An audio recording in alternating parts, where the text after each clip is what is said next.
Bom dia a todos, então, presentes. Agradeço novamente a presença de todos.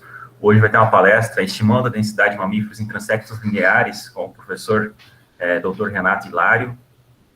Ele é biólogo com mestrado em ecologia e conservação e manejo de vida silvestre pela Universidade Federal de Minas Gerais, doutor em zoologia pela Universidade Federal da Paraíba. Atualmente ele é professor do curso de Ciências Ambientais na Universidade Federal do Amapá. Tem experiência na área de ecologia, com ênfase em ecologia, conservação e comportamento de primatas neotropicais, interação animal-planta, ecologia da paisagem e conservação de mamíferos em paisagens alteradas. Então, o Hilário tem vários trabalhos aí na área, é um cara bem proativo nessa área de conservação de mamíferos, primatas, e eu tenho certeza que a aula será muito proveitosa para a gente. Obrigado de novo, Renato, pela participação, e a palavra está contigo. Obrigado, Rodrigo, também, né, por esse convite para participar dessa proposta, né? E, bom, então, primeiro a gente precisa entender por que estimar a densidade, né? E em estudos ecológicos e de conservação, esse é um aspecto fundamental, porque estimar a densidade é necessário para fazer um cálculo do tamanho populacional total, né? E isso é importante para saber, por exemplo, sobre viabilidade de populações. Serve também para fazer o monitoramento das populações ao longo do tempo, né? Então, se elas estão se mantendo estáveis, se estão aumentando, se estão diminuindo. E também serve para estudos de adecabilidade dos ambientes, né? Então, se um hábitat é mais favorável ou menos favorável para alguma espécie específica, né? Isso, então, ajuda a gente a entender um pouco também sobre a ecologia das espécies, né? E a densidade, ela nada mais é do que o número de indivíduos por unidade de área, né? Mas essa definição, ela também já mostra para a gente algumas dificuldades que nós vamos ter na hora de estudar a densidade, né? Por exemplo, nós vamos ter dificuldade de contar todos os indivíduos de uma espécie em uma determinada área.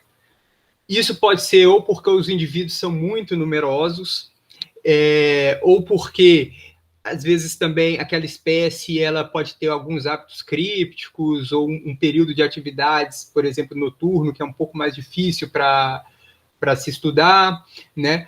Ou pode ser até pela própria mobilidade, né? Então, você encontra um indivíduo, depois você encontra um outro e você não consegue confirmar se aquilo é de fato um outro indivíduo ou se é o mesmo que você já viu, né? Principalmente se a amostragem se estende muito tempo.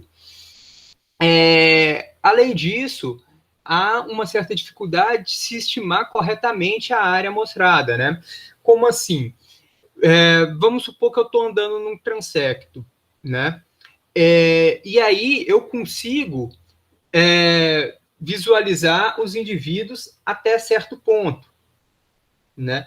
Mas esse ponto ele pode variar de acordo com a densidade da vegetação, né? Pode variar com topografia, esse tipo de coisa. Então, essa área ela nunca vai ser tão assim homogênea, né? E aí eu conseguir definir exatamente qual foi a área que eu consegui amostrar, vai ser complicado. Então, ao longo do tempo, os ecólogos acabaram desenvolvendo técnicas, né, para se estimar a densidade das espécies, incluindo aí também os mamíferos de médio e grande porte, né?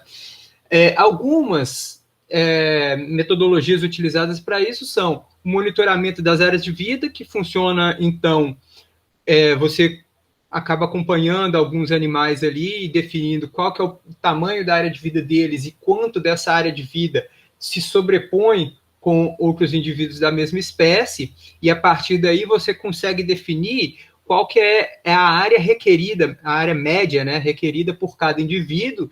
Extrapolando isso, você então teria a densidade da espécie num determinado local, né? Também tem a captura e recaptura, né, que então vocês vão ver com outra aula aqui nesse curso. mas que pode ser feito com armadilhas físicas mesmo, né, de contenção daquele animal, e aí algum tipo de marcação, né, para que caso ele seja recapturado você conseguir identificar, e pode ser também com armadilhas fotográficas, principalmente aí com relação a espécies que têm algum tipo de marca que você pode saber que aquele indivíduo foi recapturado, né? Então, os felinos que têm aquela pelagem malhada, né, podem ser usados para isso. E também tem a transecção linear, que nós vamos, então, ver ao longo dessa aula. Bom, e como que funciona a transecção linear, né? Ela se baseia no fato de que quanto mais um objeto estiver longe do observador, no caso um animal estiver longe do observador, mais vai ser difícil de detectá-lo, né? Então, ele pode estar coberto por vegetação, né? Também a questão do relevo, né? Tudo fica um pouco mais difícil de se observar quando está mais longe, né? E se eu definisse também uma faixa pré-definida, olha, então contar animais que estejam a mais do que 15 metros pode ser difícil, né? Fica afastado demais. Mas antes disso, eu tenho uma boa confiabilidade que eu vou detectar eles, né? Mesmo assim, dependendo da situação, pode ser difícil de detectar alguns desses animais. Por exemplo, pode ter caído uma árvore, né, e formado todo um emaranhado de galhos e coisas ali, e um animal que estiver mesmo dentro dessa faixa pode não ser avistado. Além disso, se você determina essa faixa 15 metros, e aí você avista um animal a 16 ou para 20, né, você também está perdendo essa informação, né? Então, a transecção linear é uma forma de se resolver esse problema de definir qual é a faixa amostrada, né?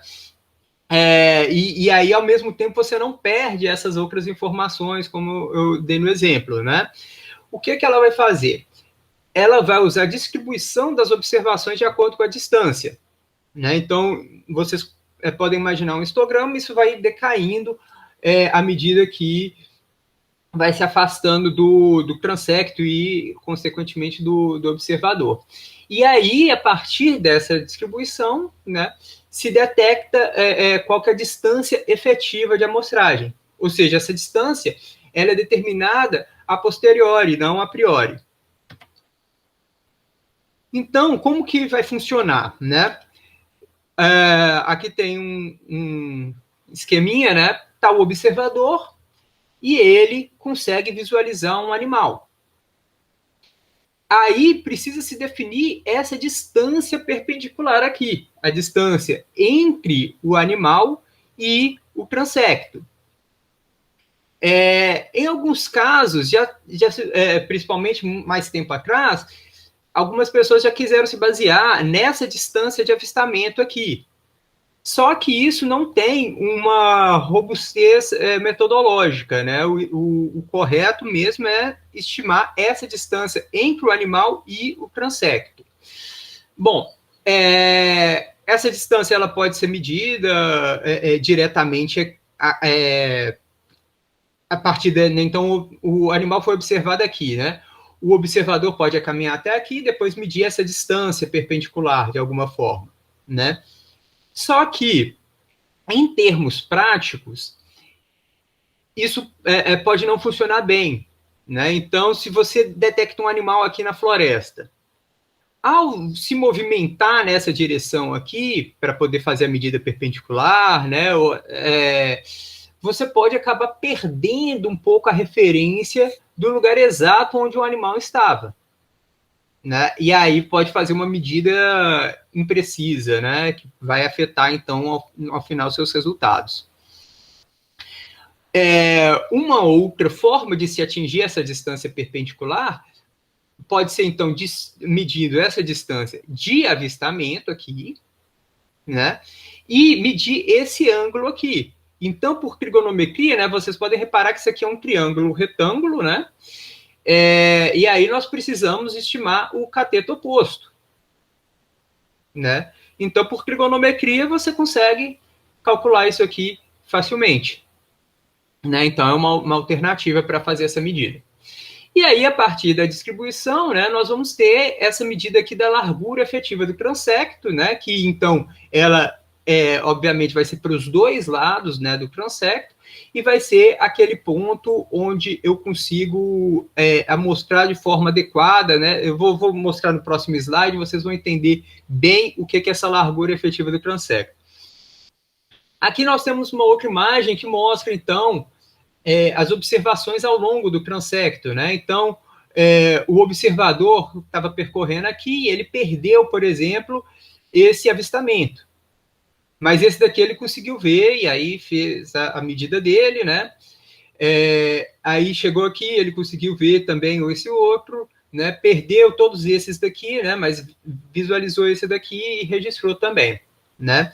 Então, esse é um ponto também interessante da transecção linear, que ela não te obriga a ver todos os animais que estão ali, né? É claro que você precisa garantir minimamente que você veja os animais que estão mais perto, principalmente os que estão sob o transecto, né? Que isso que vai basear a sua amostragem, né? Mas perder alguns avistamentos faz parte também dessa amostragem. E aí o que é que nós temos ao final são esses tipos de histograma daqui, né? Que aqui, então, nós temos a distância a partir do transecto, então aqui é logo em cima do transecto, e aí nós temos, nesse caso, até 20 metros, né? E aí, reparem, né, que esse histograma ele começa a decair à medida que a gente aumenta a distância, e a partir de uma certa distância nós não temos mais observações, né? O que o método faz é ajustar uma função de detecção, que é essa curva aqui. Ou seja, ele substitui os seus dados brutos ali, o seu histograma, por uma curva que descreva bem esses seus dados. Com essa curva, você consegue calcular as probabilidades em cada ponto ali, né? E aí, então, o que se faz é ter esse outro gráfico aqui, onde eu tenho essa parte vermelha e essa parte azul. O que cada uma dessas partes significa? A parte vermelha significa o tanto de observações que ocorreram antes da largura efetiva do transecto e que a pessoa não conseguiu detectar, né? Então, reparem que aqui, olha, isso está baseado nesse início aqui da curva, né? Então, tá aqui, o início da curva se baseia, né? E aí chega até a largura efetiva do transecto, né? Tudo isso daqui, então, não foi detectado. E aí nós temos o azul.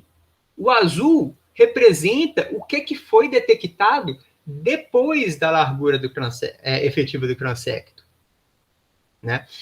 Então, onde que eu vou posicionar essa largura efetiva do transecto aqui?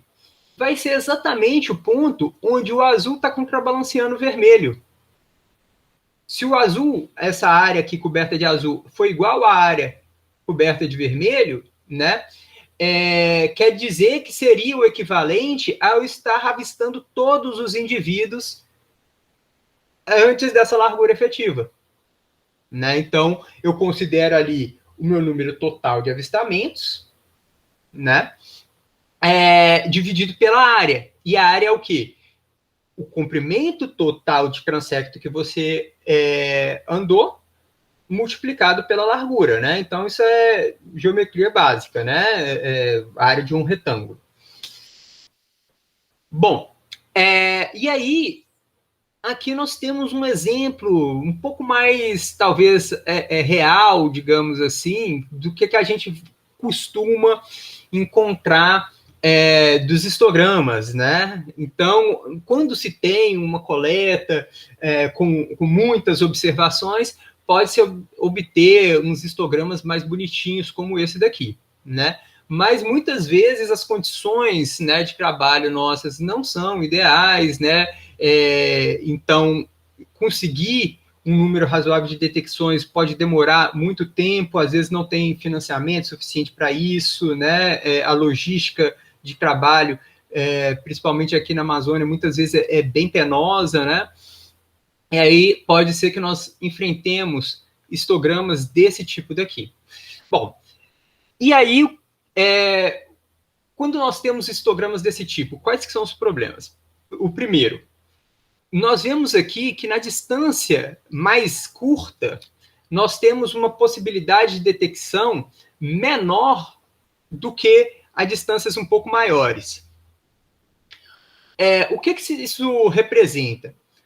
Muito possivelmente que os animais estão tendo uma resposta de fuga com relação ao observador, né? Então, nós vamos ver mais para frente as premissas do método, né? Mas se esses animais estão fugindo do observador, eles estão aumentando essas distâncias aqui de detecção, né?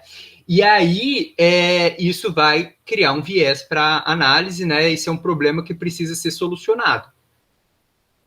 Antes da coleta de dados, a gente já precisa antecipar isso e lidar de alguma forma com esse tipo de coisa. Outro problema. Repare que aqui, então, nós temos um máximo, né, de detecção, depois tem uma queda e depois um aumento de novo, né? Isso vai ser um problema também na análise, porque essa função de detecção aqui, ela está assumindo que a probabilidade de detecção sempre vai decair com o aumento da distância. Mas isso vai ser normal, porque, por exemplo, aqui também, nesse caso, temos esse pequeno aumento daqui, né? E tal. Então, em alguns casos, o que o distance vai fazer, né? O pacote de análise, é forçar a função a ter monotonicidade, né? Ou seja, ela sempre vai decair, ela não vai apresentar essa subidinha aqui, né? Nem essa daqui, né? E outro problema aqui é que nós temos essa observação aqui desgarrada, né? Bom, isso daqui, uma forma de lidar com isso é truncando os dados, né? Então, eu posso truncar os meus dados aqui, nessa distância, e ignorar o que eu vi além disso, né? Aqui foi uma observação apenas, né? A uma distância especialmente grande. O que essa observação vai fazer aqui? Às vezes vai requerer um ajustamento a mais na sua função, né? Aumenta o número de parâmetros, então tem aquela questão da parcimônia, né? Eu consegui um bom ajuste com menos termos no meu modelo, né? Então, isso vai se aplicar aqui também. Às vezes você vai requerer um termo a mais ali na sua função só para se ajustar a essa observação aqui, né? Sendo que é uma observação que traz pouca informação sobre a densidade como um todo, né? Então, a forma de lidar com isso pode ser a truncagem dos dados aqui, né? Ignorar tudo que esteja mais para frente. Por conta dessas questões, é sempre interessante a gente, antes de prosseguir na análise, fazer um histograma dessas nossas distâncias. Bom, então, reforçando aí, né? Nós temos aqui uma função de detecção, né? E a largura efetiva vai ser aquela que contrabalanceia os animais perdidos, né? Não avistados antes dessa largura efetiva, né? Isso vai estar contrabalanceado com os animais que foram registrados, detectados após essa largura, né? E aí, o que o distance faz é substituir os nossos dados por essa função, né? E essa função de detecção, ela pode ser uma health normal, uma hazard rate ou uma uniforme. E aí nós vamos depois ver como é que vamos ajustar todas essas coisas aí também na análise. Bom, nós temos algumas premissas para que o método funcione bem. Uma dessas premissas é que os animais vão estar distribuídos independentemente dos transectos. Bom, então, por exemplo, tem alguns animais, uns mamíferos, por exemplo, que eles gostam de andar em estradas, né? É um ambiente mais fácil para o deslocamento e tal, né? Então, se eu estiver percorrendo uma estrada, a distribuição deles não vai ser independente disso, porque eles vão estar favorecendo aquele tipo de ambiente, né? Então, isso vai ser um problema. Outro problema, transectos que seguem vales ou transectos que seguem topos de morro, né? Por quê? Porque eles estão também, de certa forma, enviesando para um tipo de ambiente que pode ser ou preferido ou preterido, né? Pelas espécies ali que são alvo da amostragem, né? Então, o ideal é abrir transectos que sejam bem distribuídos ao longo do ambiente, né? Que estejam representando bem todos os tipos de ambiente que tem naquela área, né? E que não sigam nenhum critério, assim, que seja, por exemplo, topográfico ou alguma coisa desse tipo, que, né, que pode acabar enviesando um pouco essa distribuição. A premissa que talvez seja a mais importante do método é que todos os animais sobre o transecto, eles são sempre detectados. Por quê? Né, nós vimos ali que o método, ele pega os nossos dados, a distribuição das distâncias ali, e substitui por uma função de detecção. Essa função de detecção, ela vai ser baseada nesse ponto máximo daqui, né? Então, vamos voltar aqui, né? Ela vai ser baseada nesse ponto máximo, assumindo aqui, né, que esse vai ser o ponto onde nós vamos estar vendo todos os animais. Isso vai indicar quais que a gente perdeu nessa faixa aqui e quais que a gente conseguiu detectar depois, né?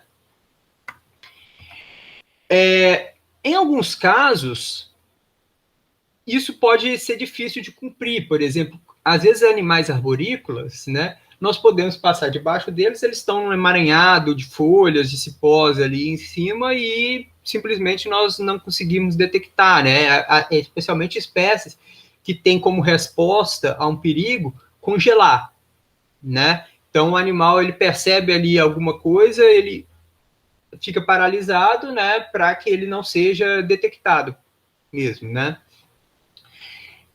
Nesses casos, vai existir uma técnica, né, para lidar com essa quebra de premissa, mas que isso precisa ser implementado antes, durante, na verdade, a execução do trabalho, né, porque aí então significa que você vai precisar percorrer o transecto com 2 observadores, né, que eles vão estar percorrendo em momentos onde um não vai estar vendo o outro, mas num intervalo curto de tempo, né?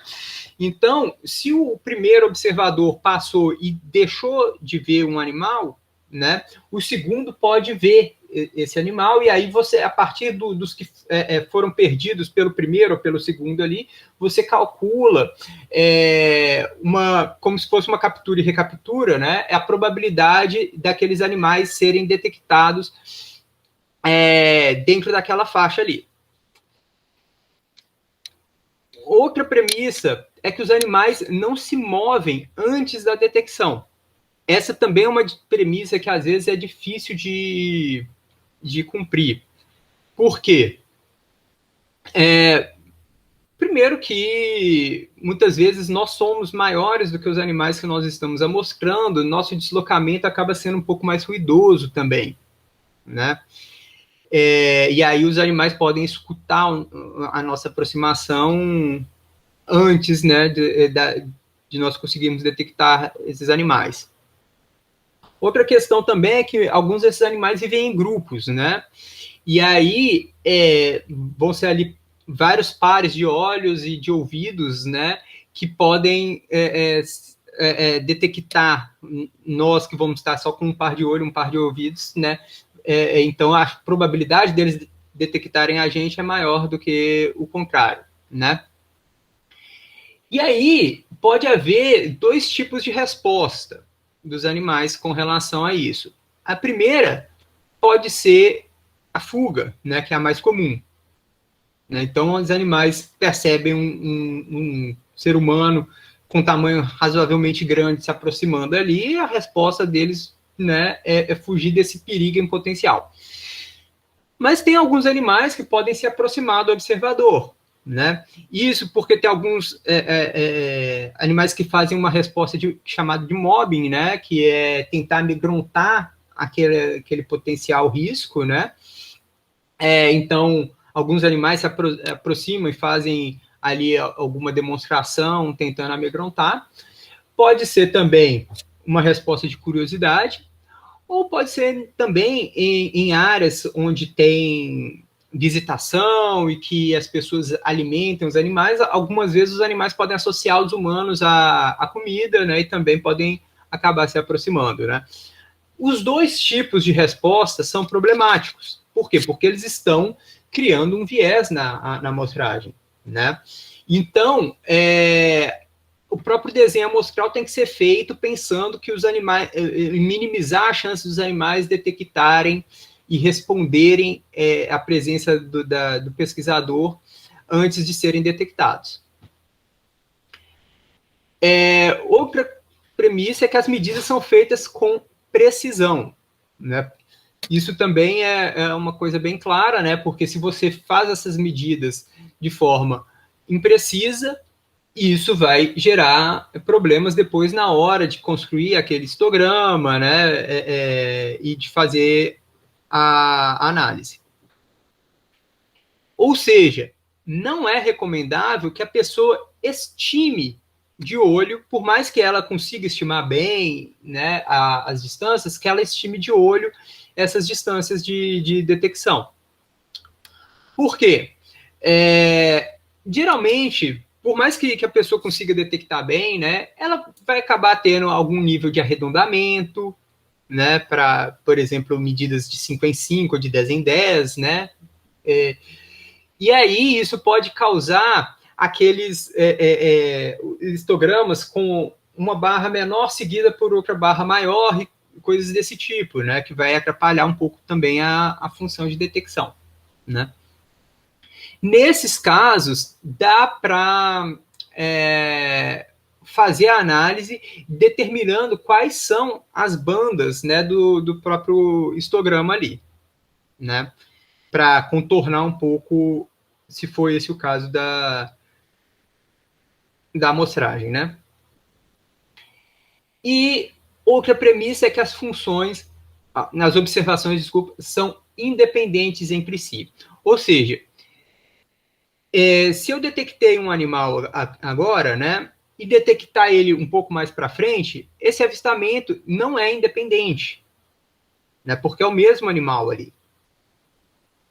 É a mesma coisa animais que vivem em grupo, né? Então, se eu detectei um animal do grupo, o outro animal vai estar ali próximo a ele porque eles fazem parte desse grupo. Então, não é uma observação independente, né? Isso tem uma consequência que, se eu avisto um grupo, o grupo vai ser o meu objeto de detecção.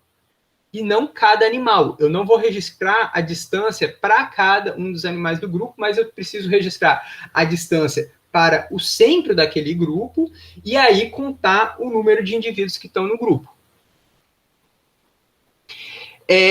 Outra questão, eu falei que não se deve registrar o mesmo animal duas vezes, né? Porque isso quebra a independência, né? Então, uma prática que às vezes é feita, né, que a pessoa percorre o transecto numa direção no início do dia e depois, no final do dia, ela volta percorrendo o mesmo transecto, né? Nesse caso, tem chance dela ver os mesmos animais ali, né? Às vezes até em locais muito próximos, né? E essas observações, elas claramente não são independentes, né? Isso vai gerar um problema ali naquele seu histograma, né? Que vai estar favorecendo algumas detecções ali, né? E atrapalhando a análise.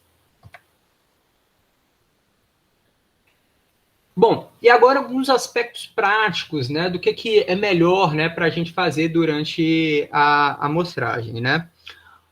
Primeiro, a nossa caminhada ela precisa ser tranquila e silenciosa, né? Ou seja, o caminho que o observador for percorrer, ele precisa ser bem marcado.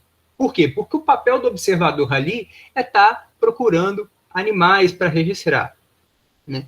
Então, o foco, a atenção dele está sendo observar o ambiente no entorno. Se o caminho não for bem marcado, o observador ele vai ter que dividir a atenção dele entre observar o ambiente e observar qual que é o caminho que ele vai seguir. Né? Então, isso não é o ideal.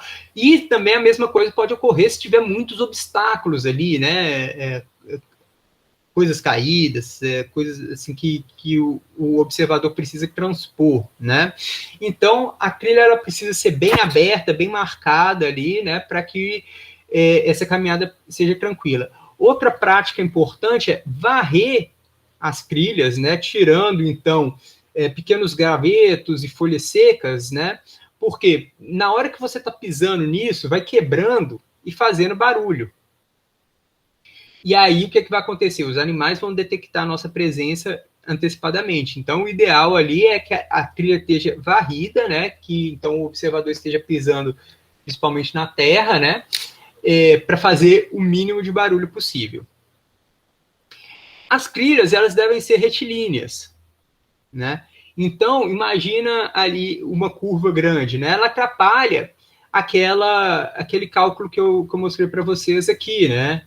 Então, o transecto está seguindo aqui, né? Eu faço esse ângulo de avistamento, a distância para o transecto, né? Medindo esse ângulo.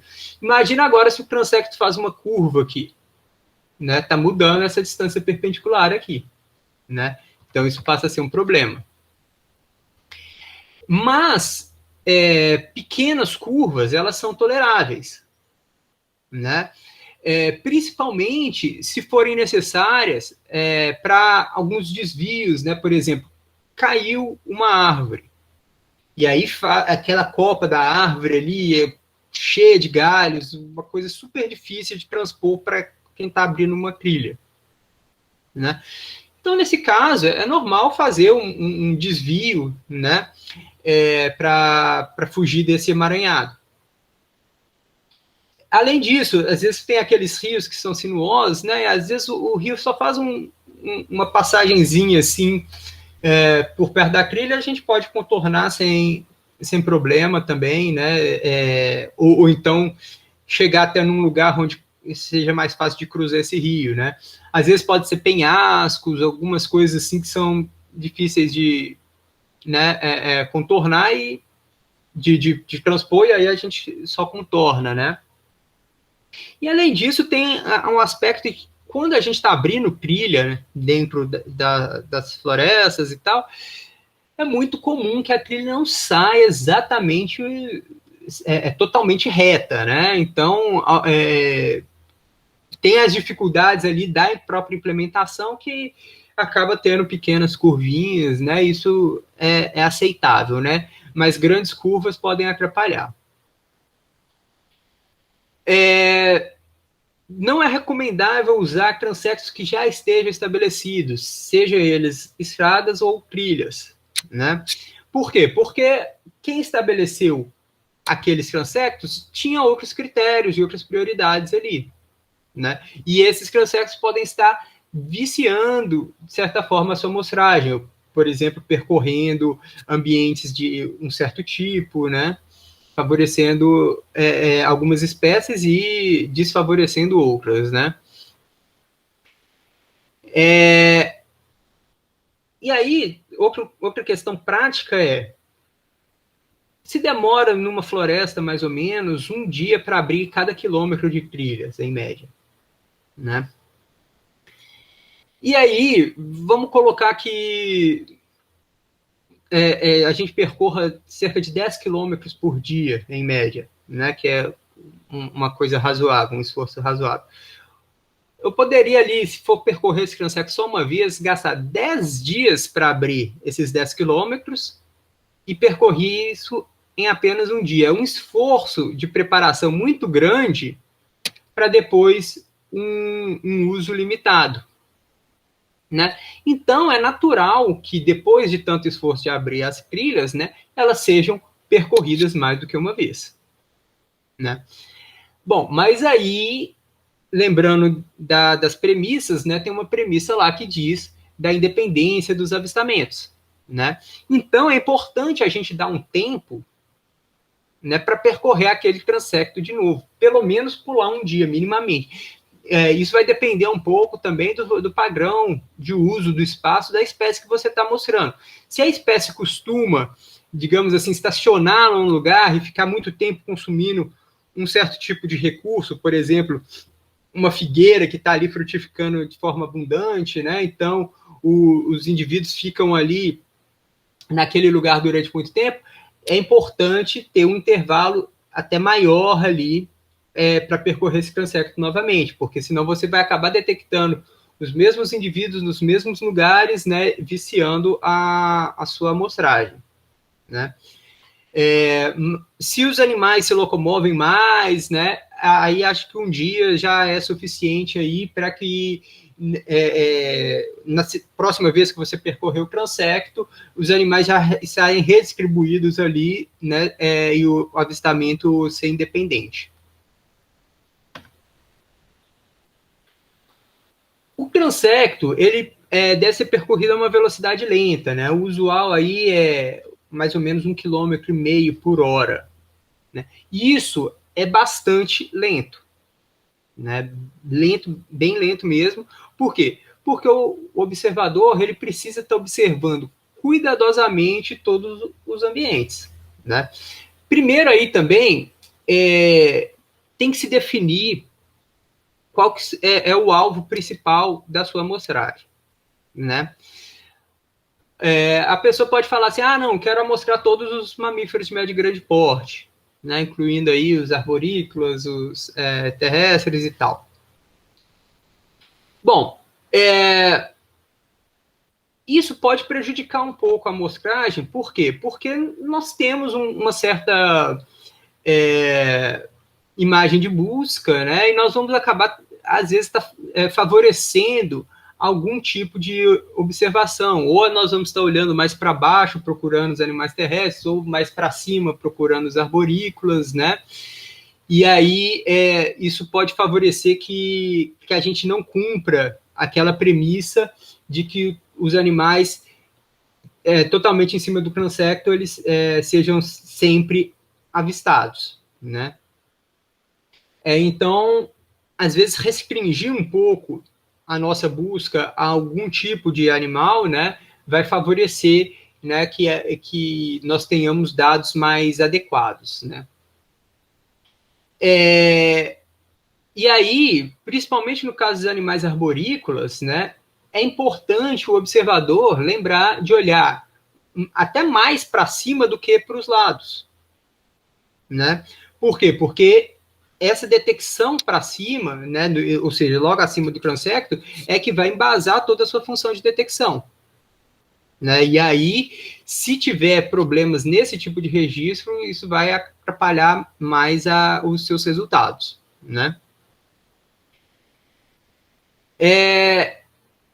Se a pessoa estiver percorrendo uma área aberta, vamos pensar uma savana, uma área de campo, se os animais são maiores também, nessa detecção vai ser mais facilitada. Então, nesses casos, a velocidade de percurso do transecto pode ser maior. Em alguns casos, pode ser, inclusive, usados veículos, né, como barcos, carros, aviões.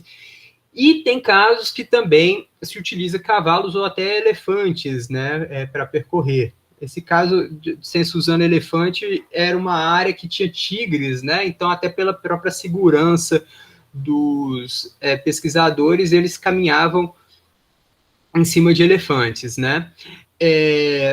Agora, nós precisamos considerar que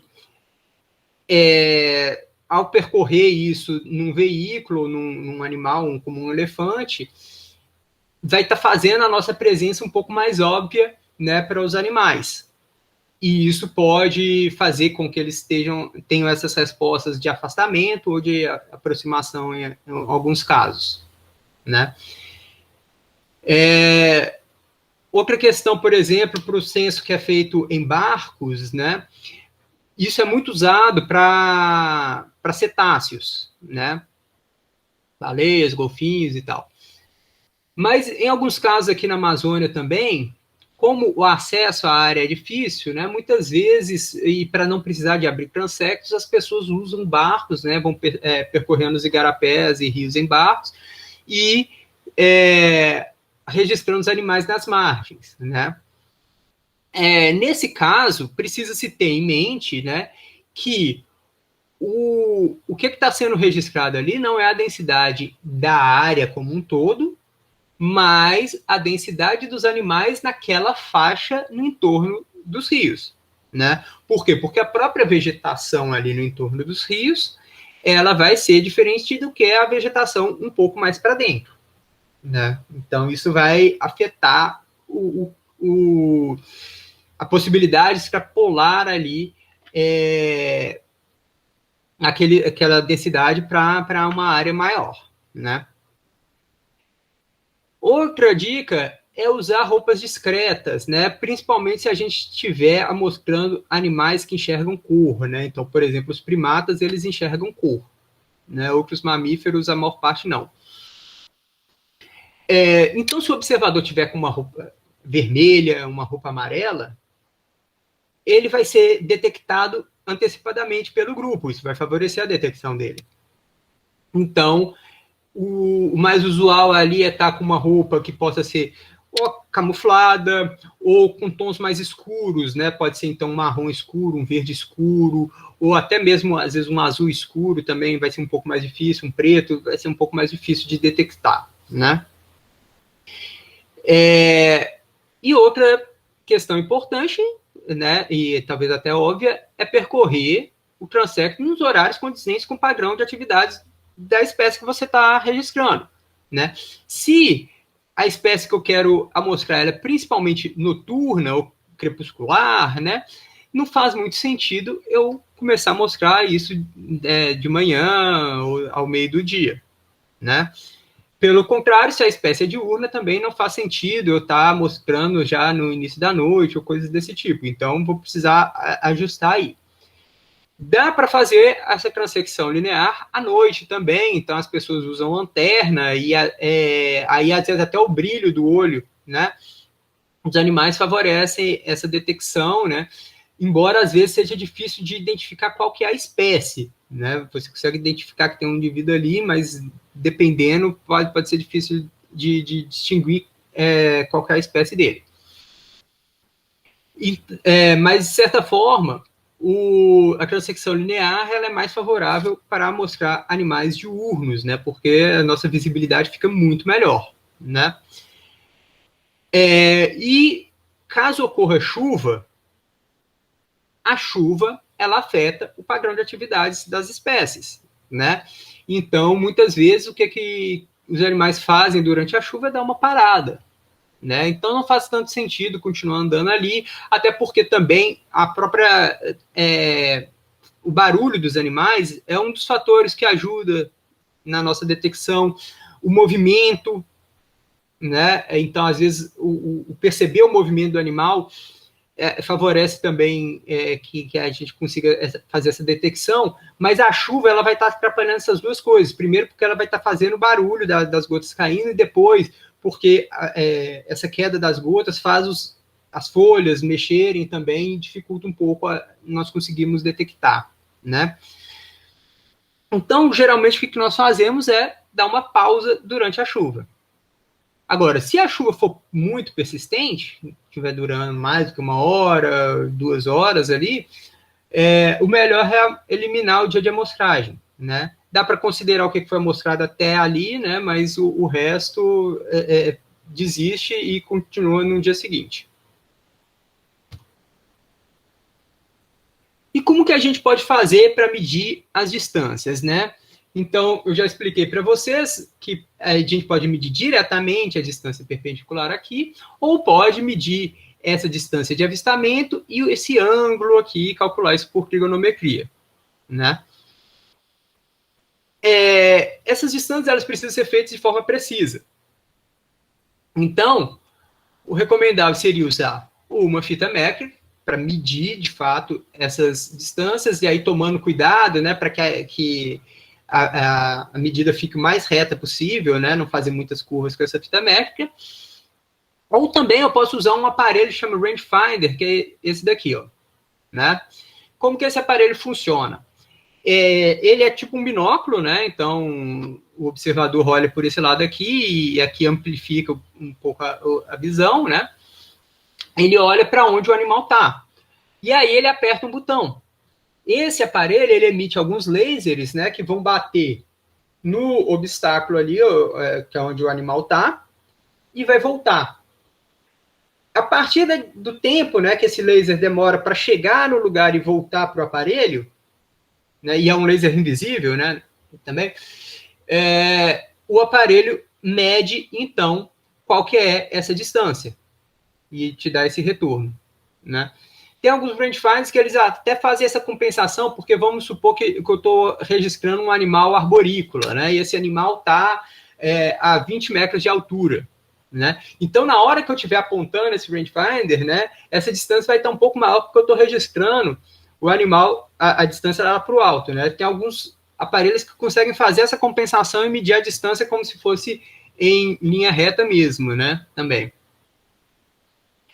E alguns também têm essa possibilidade de compensar, porque uma dificuldade disso é se tiver um emaranhado de folhas, né, obstruindo a visão de onde está o animal, né, essa medição pode ficar complicada. E alguns aparelhos, eles conseguem também desconsiderar essas folhagens e medir para um objeto mais sólido que esteja no fundo, né. E aí, caso nós estejamos registrando essa distância de avistamento e o ângulo, né, o ângulo deve ser medido com uma bússola, e uma bússola de qualidade, né, para que essa medida do ângulo seja bem feita. Então, se registra a direção aqui para onde o animal foi observado e a direção do transecto, né? Se o transecto é bem reto, né, a gente pode ter só uma distância mesmo, já se sabe qual que é o percurso dele e medir só essa daqui, né? E aí fazer a subtração e tem-se o ângulo. Além disso, né, é sempre importante lembrar de registrar qual que foi a espécie avistada e qual que é o número de indivíduos, né, se ela vive em grupo ou em bando.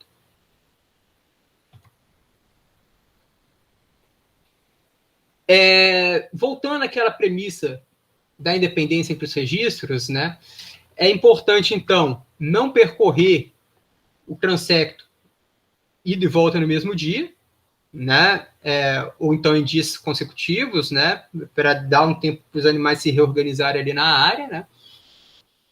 E os animais devem se mover de forma lenta relativamente ao observador, ou seja, vamos supor, o observador chegou aqui e registrou esse animal. Aí, quando ele chegou aqui, é o mesmo animal, porque esse animal andou por aqui, chegou aqui e ele registrou de novo, né. Se o animal se move rapidamente com relação ao observador, isso pode acontecer, né? Então, o ideal é que o movimento típico dos animais seja mais lento com relação ao observador. Se os animais ocorrem em grupo, né, então nós precisamos registrar aqui essa distância até o centro do grupo e contar o número de indivíduos aqui. Isso pode ser problemático se o grupo é muito grande. Por quê? Porque nós vamos estar vendo só parte desse grupo, né? O resto vai estar continuando para cá e tal, né? Ou às vezes o grupo pode até adotar uma conformação estranha, né? Então tem indivíduos aqui e tem outros indivíduos aqui, né? No avistamento eu vou imaginar que são dois grupos separados, né? Mas na verdade é o mesmo grupo que está distribuído de uma forma diferente ali.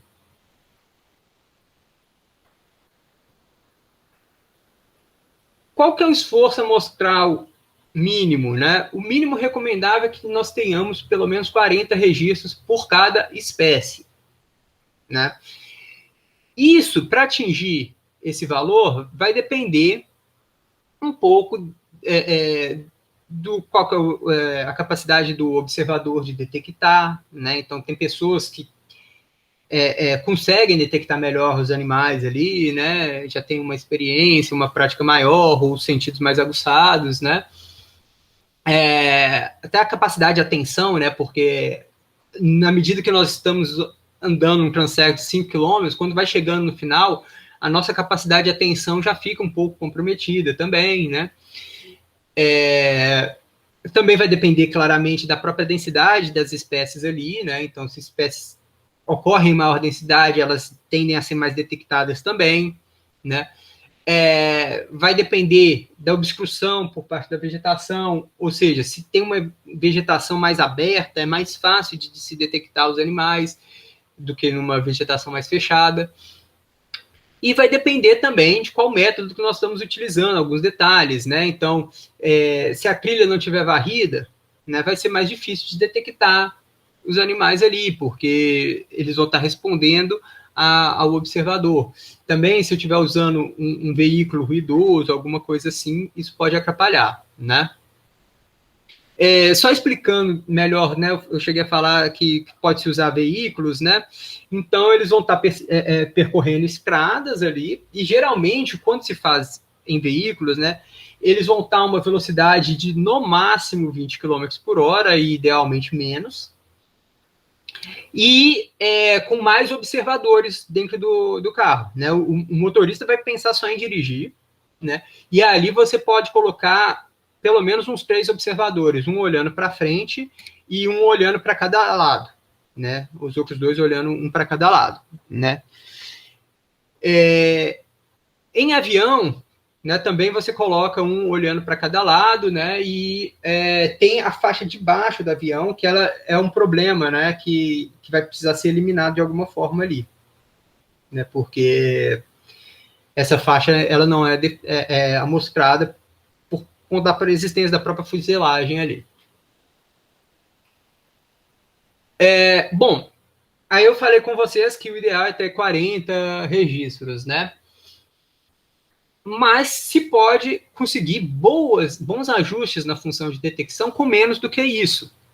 Né? Isso vai depender como que seus dados vão estar se comportando. Né? Se eles estiverem bem ajustados ali ao histograma, né? Aí vai ser ótimo, você consegue com menos observações detectar, fazer um bom ajuste dessa função e fazer um bom cálculo. Mas se os dados estiverem ali com aqueles problemas, igual aquele histograma que eu mostrei para vocês lá em cima, né? Aí é necessário, às vezes, reforçar essa amostragem, conseguir mais observações, talvez até mais do que 40, para ter um bom histograma e um bom ajuste dos seus resultados.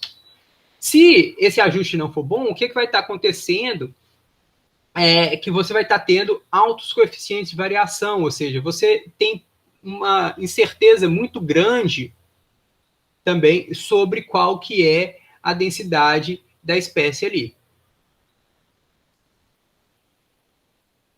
E aí, como é que nós vamos fazer para depois que, no momento que nós estamos registrando, né, o que, que nós temos que registrar e depois colocar nas nossas planilhas para análise, né? Na nossa planilha, nós vamos registrar o nome da área. E aí, aqui, reparem, né, tem esses nomes aqui entre parênteses, que são os nomes que nós vamos dar para as nossas colunas na planilha. Com esses nomes, o programa ele vai detectar automaticamente qual que é cada informação ali, né? Então, o nome da área, né? Então, se eu estou registrando em 2 áreas diferentes, 3, 4, né? Eu coloco qual que é o nome, né?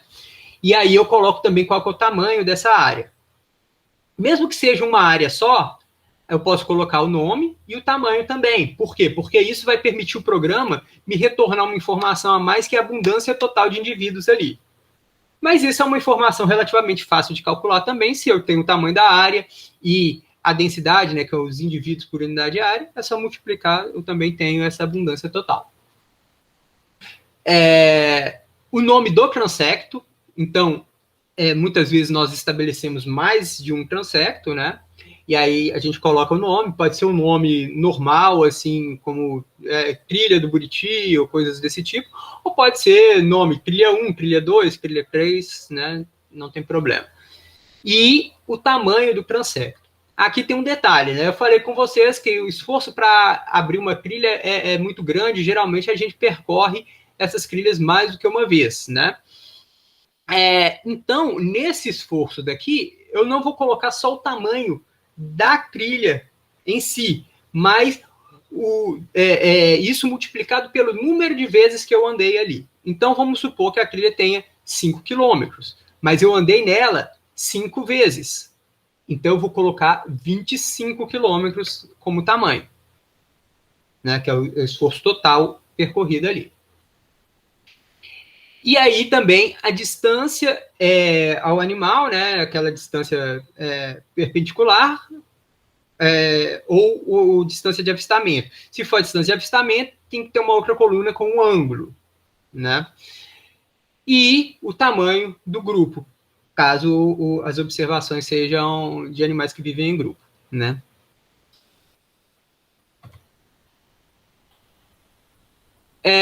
Bom, aí com relação às unidades, né?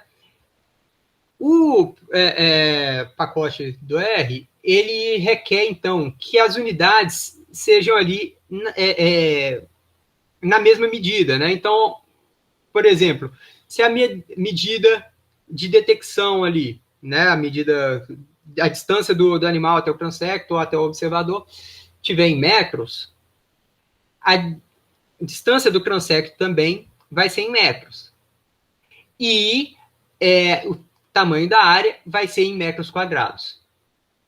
Bom, mas é pouco usual, né? Por exemplo, eu estou falando, assim, distâncias até o animal são curtas, então geralmente a gente mede em metros, mas os transectos são longos, então geralmente a gente mede em quilômetros, né? Em vez de colocar 25 mil metros, eu vou colocar 25 quilômetros, por exemplo, né? E a unidade de área também a gente não fala em metros quadrados, a gente geralmente fala em hectares ou quilômetros quadrados, né? Então, tem um argumento lá na função, que é esse convert.units, né? Que eu posso usar para indicar quando essas distâncias, essas unidades estão em medidas diferentes. Então, por exemplo, se eu estou medindo a distância em metros, o transecto em quilômetros e a área em hectares, eu vou usar esse convert.units igual a 10. Eu também posso criar um objeto, né, que eu posso chamar de que for, né, mas, por exemplo, pode ser conversion.factor aqui, né, e vou criar assim, né, convert underline units aqui, né, e aí eu coloco metros, essa primeira vai ser a unidade da medida da distância, né, essa aqui é a unidade da medida do transecto e essa aqui é a unidade da medida da área, né.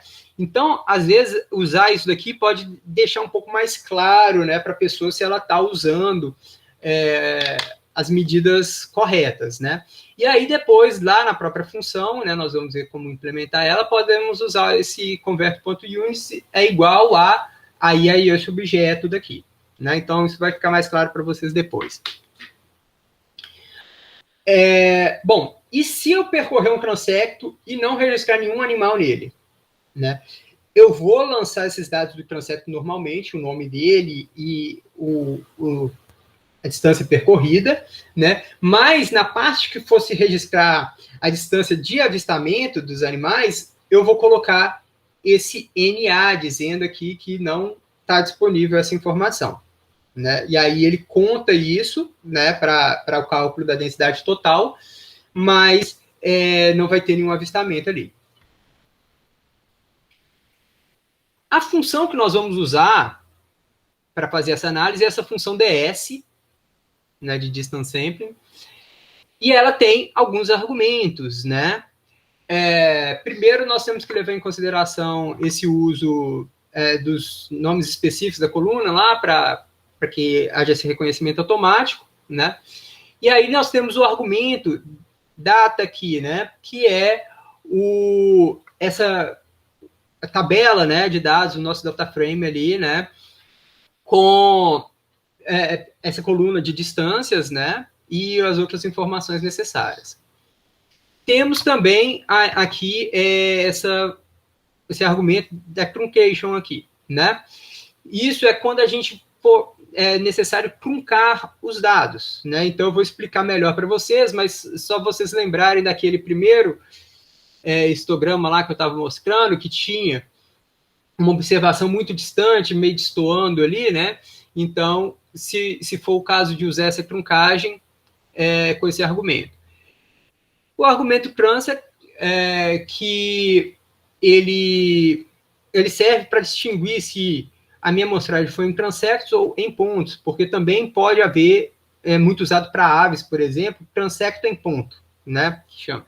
Então, o observador fica parado registrando a distância para os indivíduos de aves que estiverem ali e tal, né? Mas isso, para mamíferos, não costuma ser utilizado, então é só deixar em branco esse argumento que o padrão da função é transecto linear mesmo. Que o argumento que vai me indicar qual que é a função de detecção que vai ser usada, que aí pode ser HN para rep normal, HR para hazard rate e UNIF para uniforme. E o adjustment, né, que vai ser o ajustamento, que pode ser cos para cosseno, Herm para Hermite polynomial e poly para polynomial. Eu posso usar também nulo, e aí ele não usa nenhum ajustamento. Bom, mas não é o ideal usar isso, por quê? Porque a própria função, o que ela faz? Ela usa a função que você determinou, né? E ela testa se os ajustamentos são necessários para melhorar aquela função ou não. Então, se o ajustamento não estiver melhorando a função, ela não usa, né? Então, basicamente, é melhor você colocar os ajustamentos e deixar que o próprio programa faça essa decisão. Esse order aqui, ele seleciona manualmente qual é a ordem do ajustamento usada, mas o programa ele também faz isso, né? Ele testa os ajustamentos em várias ordens, até a ordem 5, né? E determina ali qual que é a ordem de ajustamentos melhor, que cria um melhor ajustamento da sua função aos seus dados. Cut points vai ser usado caso eu tenha registrado os dados em classes assim, de 5 a 10 metros, de 10 a 15, de 15 a 20, assim por diante, né? Então, se tiver aquele problema dos arredondamentos que eu estou falando, que eu falei lá para vocês um pouco antes, né? Usar esse argumento aqui pode ser uma forma de consertar um pouco. DHT group vai indicar se vai considerar o tamanho de grupos, aquele que está sendo fornecido ou não. O distance, ele considera também que quanto mais distante o grupo está do observador, menor deve ser o número dos indivíduos. Então, ele dá mais peso para aqueles grupos que forem avistados mais próximos, né? O monotonicity indica, né, se a função deve ser restringida para monotonicidade ou não. O padrão da função é restringir, né? E aí a gente não mexe nisso porque seria um problema, né? Nós temos uma função de detecção que aumenta ao longo do tempo, né? Então a gente deixa essa restrição. O convert.units, que eu já mostrei para vocês, né, caso as medidas sejam em unidades diferentes. E o max.adjustment, que vai ser caso eu queira mais ordens ali nos ajustamentos, né? Mas que também não é interessante, raramente vai precisar de ajustamentos de mais do que 5, né? Então, a gente não mexe. Bom, e aí como que a gente faz a análise, né? Primeiro a gente começa olhando o histograma, né? E se houver aquelas observações desgarradas lá no campo, aí a gente determina uma distância de truncagem ali para eliminar esses dados que ajudam um pouco, né, no cálculo da densidade e acabam, às vezes, exigindo que tenha mais ajustamentos ali na sua função. Pode também se usar uma truncagem à esquerda, né? Então, quando a possibilidade de ver sobre o transecto não é máxima. Isso pode ocorrer, então, por exemplo, se eu estou percorrendo o transecto de barco em um rio, né? Vão ter poucas árvores que vão estar cobrindo ali o rio, por exemplo, né? Então, a distância real que eu começo a observar é a distância da margem para lá do rio, né? E aí eu posso criar uma truncagem desses metros aí. E a mesma coisa o censo que é feito em aviões, né? Porque a própria fuselagem atrapalha enxergar abaixo do avião, então se enxerga só um pouco além, né? Para lá, e aí se faz essa truncagem. E nós vimos agora que nós temos 3 possibilidades de função, que é o half normal, hazard rate e uniforme, né? E 3 possibilidades de ajustamento, cosseno, polinômio e Hermite polinômio, né? O usual nós fazemos as 9 combinações entre esses tipos aí, né? Então eu pego half normal com ajustamento cosseno, polinomial e Hermite polinômio, hazard rate com cosseno, com polinômio, com Hermite polinômio, e uniforme com cosseno, polinômio, Hermite polinômio. E aí eu seleciono qual função se ajustou melhor aos meus dados, né? E uso ela, então, para calcular a densidade. Tá, mas como que eu avalio qual foi a função que se ajustou melhor? Principalmente pelo AIC, né? Que igual num modelo estatístico normal. E aí eu considero que as funções que tiveram diferença de AIC menor do que 2 entre elas são equivalentes. Eu também posso olhar o goodness of fit dos modelos, né? E aí ver qual está melhor ajustado. Eu vou mostrar para vocês como se faz. Então, agora eu vou descompartilhar essa tela e compartilhar aqui o R para a gente ver essa análise e depois eu passo para vocês, a parte de vocês fazerem a análise.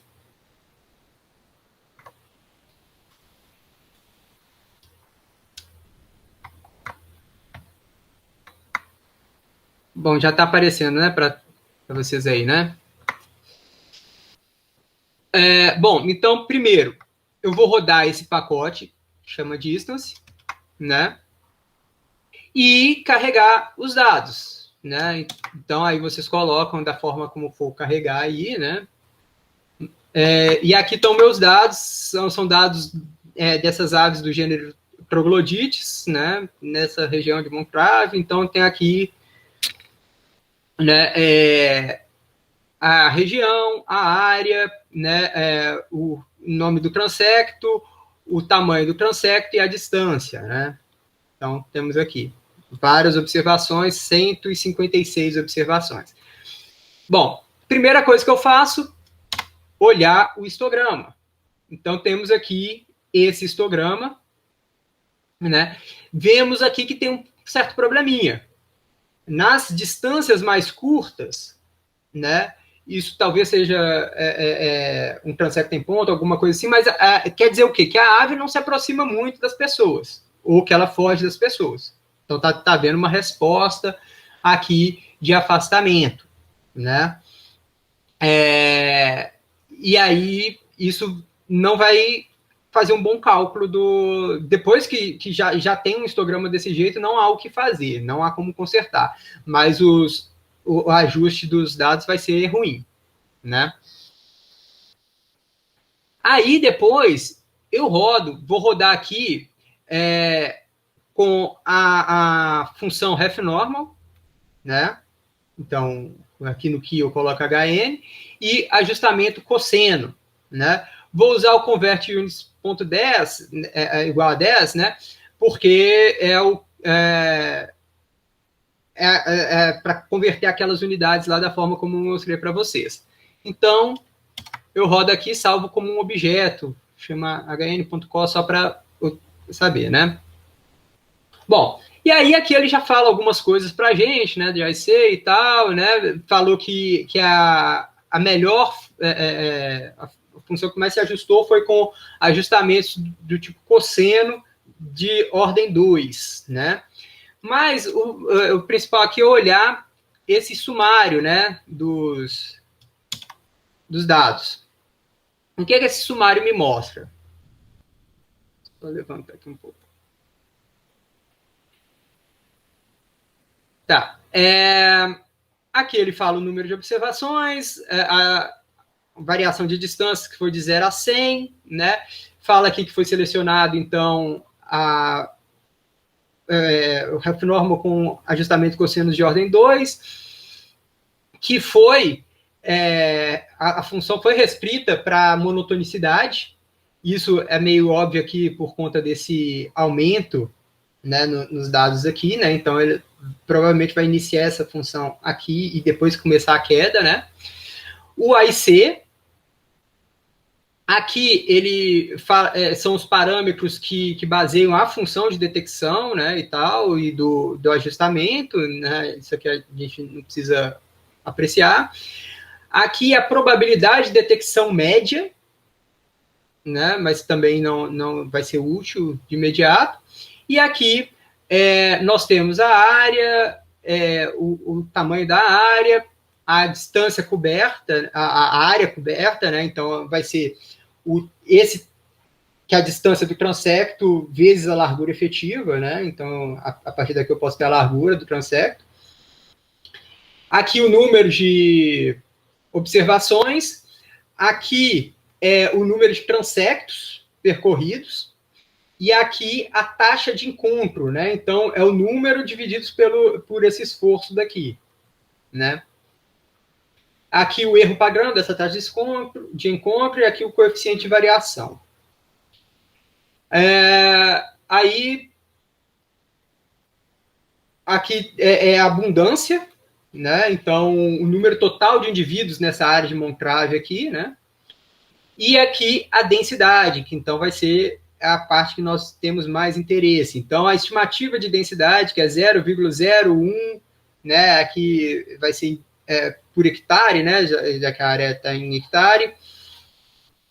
Aqui o erro padrão, o coeficiente de variação, o intervalo mais baixo do intervalo de confiança e o limite superior do intervalo de confiança, e aqui os graus de liberdade, né? Basicamente é isso que o programa retorna para a gente. Bom, aí, depois que nós criamos esse objeto, é sempre interessante a gente observar esse gráfico que mostra a função de detecção.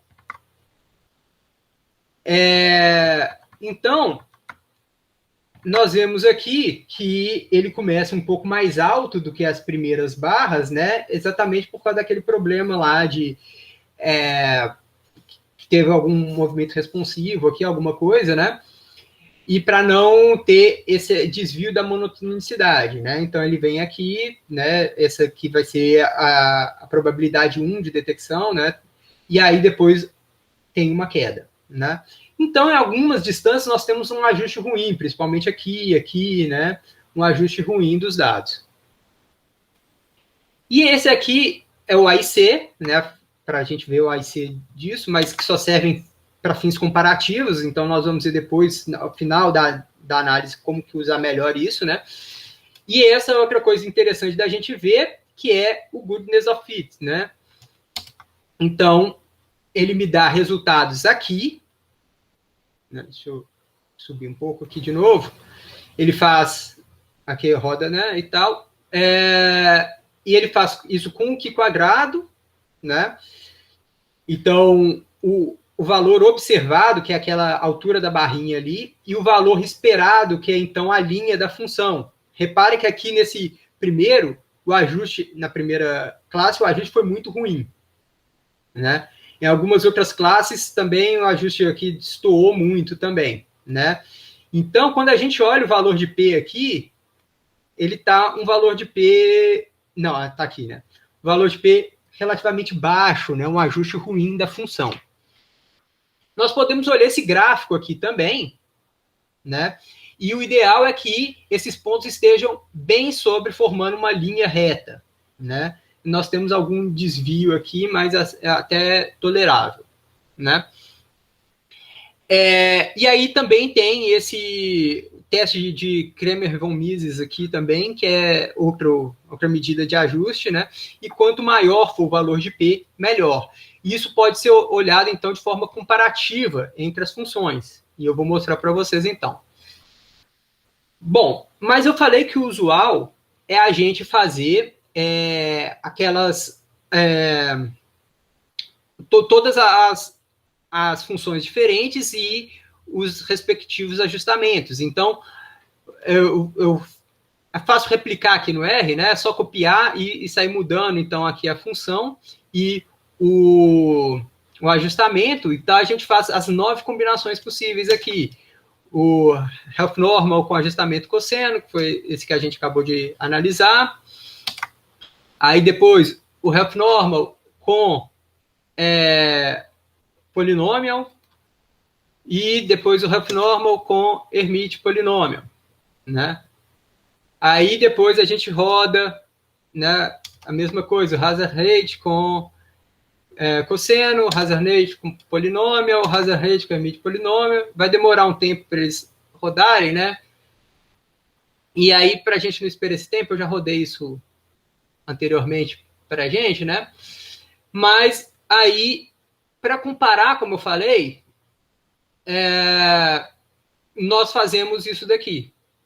Calculamos o AIC de todos esses modelos, né? Então, cada um a gente dá um nome diferente, é bom dar um nome mais intuitivo, igual aqui hn.cos, né? Eu sei que é o half normal cosseno, né? Aí, por exemplo, aqui Hermite.